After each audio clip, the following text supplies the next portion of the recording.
guys, it's Bree, and today I'm going to be doing my February 2019 reading wrap-up. I ended up reading 4 books, 2 hardcovers, 1 paperback, and 1 audiobook.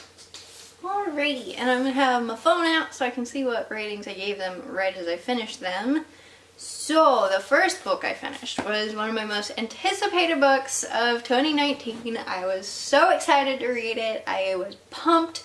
I ended up, as I've said before, my Barnes & Noble cheats release day, so I actually got it the weekend before, which was weird. I don't know why they do that, but I was happy. It is The Kingdom of Copper by S.A. Chakraborty. This is the sequel to, I think I actually have it right here, sequel to City of Brass. And this follows this one follows a Egyptian con woman, basically. She is a healer, but she also cons people, making them think she's healing them, and she's not, but she actually can heal as well.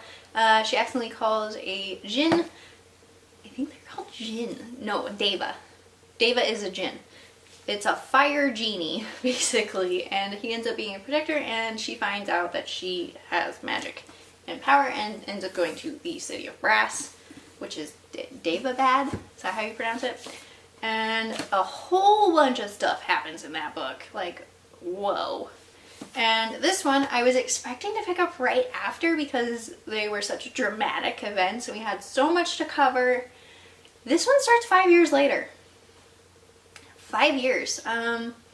It's a heavy book, by the way, too. I actually sprained my thumb reading it and had to not use that thumb for a few days. Ridiculous. It's heavy. So looking at the book, really plain cover. The dust jacket's beautiful though. Inside, pretty. This is page.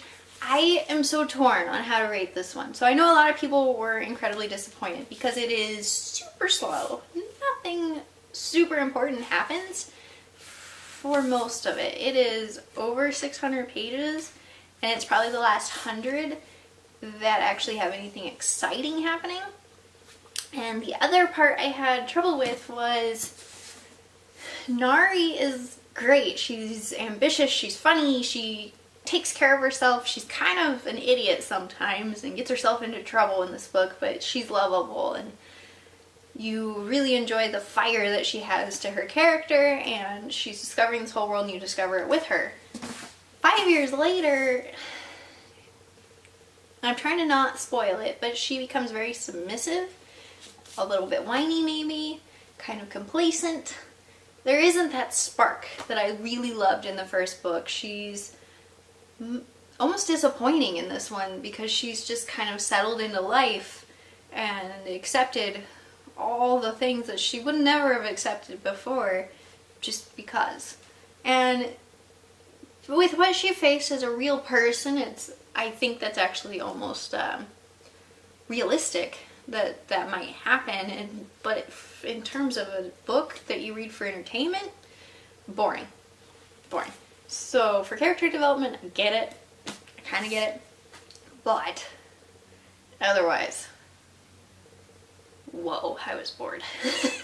And then I know a lot of people really hated Ollie. I hated him in the first book, wished he would stop talking. This book I actually liked him more. He grew a lot. He was more interesting. He had a little bit more of the breadth of character. He wasn't as straight and narrow as he was in the first book, and it has to be the right way. He of course still has that. It's part of his character, but you see him growing up a little bit, and as he experiences more of the world and more betrayal, he is starting to come into himself, and he's definitely a more interesting character. I hope that continues into the third book, especially after what happens in the very end. I'm trying not to spoil it. It's really hard. Okay, and then there's a certain Deva that is lackluster also. Okay, skip ahead. I'll put the timestamp down below. I'm going to spoil some things. Skip ahead to the next book if you don't want to be spoiled. So, Gara is awful. I really liked him in the first book. Yes, he was morally great. He had some messed up moments, especially his history. This book is just like a puppy following orders, and he doesn't really care about Nari, even though he like says he does, but none of his actions back that up, and he's a little bit boring, and you just don't know why he is the way he is. And then Nari's mom, goodness gracious, she was terrible. And you just end up, like, nothing was answered in this book. Nothing was answered. That was probably my frustration, is I just ended up with more questions than I had even before I started. It's a beautiful book. I am happy I read it. I gave it 4 stars because the last 100 pages were the best out of the whole thing. And they saved it. Before, I was, like, actually wavering between a 2 and a 3. And it's just because I was so disappointed with where the characters went. Thinking on it, like, from a creating characters and story arcs and psychology point of view, I get it. But I wanted more to be happening, especially with how many pages we had. It still did make me cry, made me laugh sometimes. I enjoyed it. I enjoyed being with the characters again. Book 3 just needs to come out so I can figure out where this ends up. Yeah, once again, second book in a series. Of course, they're usually a little bit disappointing because the first book's usually the best, and then the third is usually really good. The second is usually kind of placeholder, which I felt like this one definitely fell into. Still beautiful writing. I love the world. I just wish that a little more had been going on. The second book I finished, I had really high hopes for. Anno, Dracula. Anno means year of, so Year of Dracula. This is, I think, technically steampunk. It takes place during Jack the Ripper, that investigation, but Queen Victoria has been turned into a vampire by Dracula. They're married, and so vampires are out, kind of True Blood, they're out of the coffin. And everybody's becoming them that's wealthy, and there's a bunch of issues, and then vampire prostitutes are being murdered by this guy that ends up becoming called Jack the Ripper. That's not what he's called initially. And I thought I was gonna really love this book. Mina Harker's in it. You've got mentions of Sherlock in it. I think you only see Mycroft, though. I don't think you actually see Sherlock. And then it just sounded like such a promising bind up of so many things I love about Victorian England, and that's just it had a lot of promise. It started out really good, and then it just seemed like a lot of nothing happened, and only halfway things happened, or there was just a letdown, and then at the end things tied up in a way I'm like, how did we get here? And it just, I will not continue with the series. I didn't care too much for it. I gave it 3 stars, I think, because like I liked parts of it and it was readable, but I didn't love it. I kind of had to make myself read it. I wish it had been better. I wish somebody would write similar ideas more interestingly. This is an older book too. I think it was published in 1992, so this is older than I am. But it's ish. I liked it okay. If you don't have to read it, don't. I'm really looking forward to a good vampire book. Jay Kristoff is publishing a vampire book in 2020, and I'm very excited for that one. I really like Nevernight. Wasn't a huge fan of God's Grave, actually. I know that's not a popular opinion. Once again, I don't really like the second books in the series. I just don't.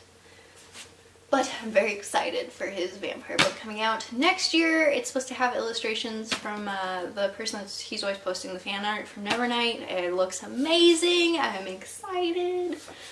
I wish it was out already.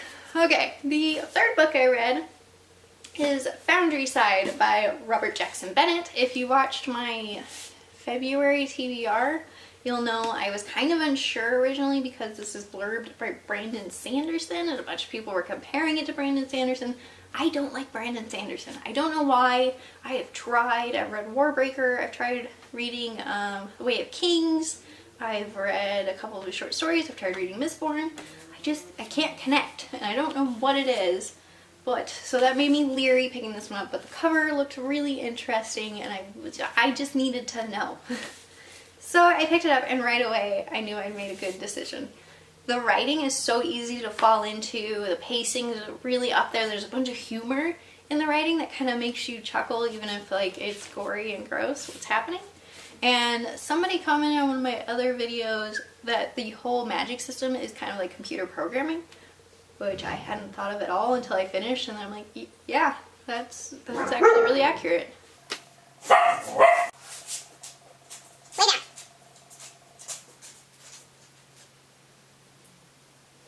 Thank you. Don't grumble at me. So yeah, it's an interesting magic system, and there's like gods involved, and you have a street urchin type girl who is a thief, which kind of reminded me of City of Brass, the girl that is a thief trope. I love it. She touches things and understands, like they talk to her kind of, and she can, if they have scribing, she can kind of understand what's going on. Which, oh yeah, scribings. Everything has a language written on it to make it work. So instead of electricity, they have like magic. It's really cool. I really like Clef the Key. He makes me laugh every time. If you're looking for a fantasy book that's almost a little science fiction at times and is pretty unique, super easy to read, like if you're not into fantasy, I feel like his writing is actually easier to fall into than some. It's not super dense. It has humor, it has adventure. I wasn't a huge fan of the romance, mostly because I just didn't see it coming. I didn't anticipate the build-up. I think I just misinterpreted some things on the way. Yeah, it's a good book. There is the main, I'm not going to spoil it for you. You can read it. Alright, so this one I gave 5 stars to, I think. Yes, 5 stars. I really enjoyed it. I'm super excited. It is a series. The next book's coming out this year, actually. Fall, I think. So super duper excited. Merchant House is kind of Italian inspired. It's Merchant's House. I think it's Italian. It like kind of reminded me of hints of like Nevernight stuff that you find in there without being quite as dark. It's a lighter fantasy. But I'm excited about this one. The sex was super weirdly written. Not a fan of that either. Alright, and then the last book I read was an audiobook. I read it, listened to it on my commutes. It is A Crown for Cold Silver by Alex Marshall. It is book 1 in the Crimson Empire. I think it's a trilogy. So that one you're following Cold Zorsha, Cobalt Zorsha. Zorsha is the main character's name. This one picks up, though it's kind of confusing. I gave it 5 stars. Yeah, I also gave this one 5 stars. You pick up like 20 years after this massive war and in this world, and you have no idea what's going on, so you kind of have to piece it together as you're going. Basically, it's a revenge story that leads to this massive scale war. There's magic. You have a band of demons. No, they're not a band of demons. Band of villains who have demons.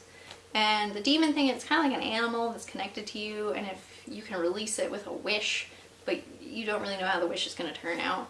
So, but it also has to protect you, your life. So Zorsha has a dog, I think, which I pictured as a Rottweiler the whole time. It probably wasn't. That's how I pictured it. Somebody else has a bat, I think. Is it a bat? No, owl bat. Bat? Owl? Owl bat? It's been a few weeks. And it's just kind of the sweeping big scale. It's confusing, especially to listen to. If there's a map in the printed book, it probably made way more sense, but I was listening to this while driving.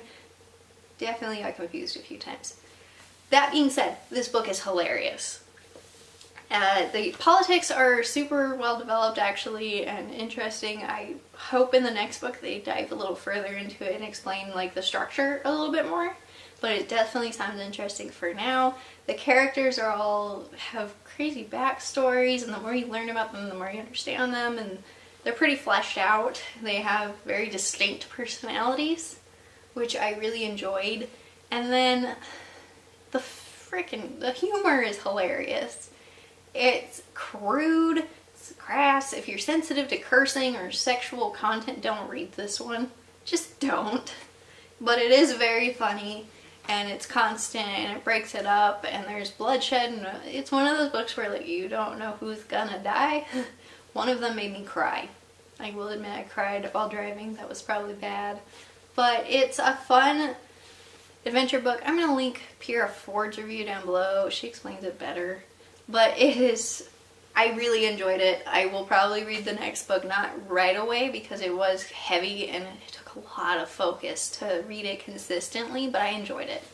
So, those are, oh god, that's heavy.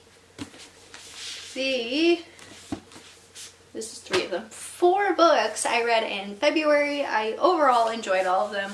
My favorite is probably Foundryside, and my least favorite was probably Anno, Dracula, which is fine. I'd wish this one had been my favorite, but we can't win them all. So those are the books I read in February. Hope you guys like some of them. Okay, I will see you in the next video. Happy reading. Bye.